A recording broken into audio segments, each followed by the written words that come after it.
tu passes au TOEIC bientôt, tu dois maîtriser ces mots de vocabulaire. The manager informed the team that the project is blablabla to be completed by next Friday. Waived, due, regarding ou invoiced. Donc là, la phrase en gros, elle dit le manager a informé l'équipe que le projet est quelque chose, ou plutôt doit être complété, fini, ou sera complété, fini, vendredi prochain. Donc waived, ça veut dire renoncer, annuler. Ça va pas, tu vois. Ici, on serait plutôt sur quelque chose que le projet est prévu, sera, tu vois. Donc due, ça veut dire attendu, prévu, quelque chose comme ça. Donc selon moi, c'est ça la bonne réponse. Surtout comparé à waived, qui veut dire, comme j'ai dit avant, renoncer, annuler. Donc ça fait pas vraiment sens. Regarding, ça veut dire concernant quelque chose comme ça. Ici, ça va pas. Ici, ça va pas.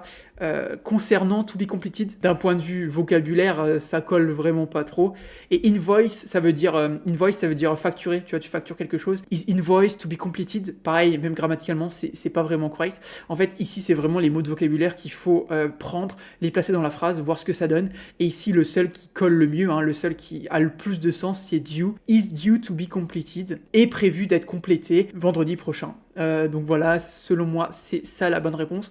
Donc, il n'y a pas forcément d'explication plus poussée. Il faut connaître le sens des mots, la traduction des mots, les placer chaque mot un par un dans la phrase à trous et voir ce qui colle le mieux. Ici, en l'occurrence, selon moi, c'était due et c'était bien ça la bonne réponse. Donc voilà, si jamais tu as appris quelque chose, n'hésite pas à t'abonner, à liker et puis à partager cette vidéo avec tes potes qui passent le TOEIC bientôt. Et puis, si jamais tu veux t'entraîner plus en profondeur pour le TOEIC, n'hésite pas à aller sur la plateforme qu'on a créée. Donc nous, on a créé une plateforme d'entraînement spécialement dédiée au TOEIC. Donc si jamais ça t'intéresse, n'hésite pas à aller voir. Donc pour y accéder dans ton navigateur, donc Chrome, Safari, Edge, peu importe, Firefox, tu tapes www.top-students.com ou sur Google, tu tapes Top Students TOEIC, ce sera un des premiers résultats. Et puis du coup, moi je te dis à demain pour une nouvelle vidéo TOEIC. Allez, ciao!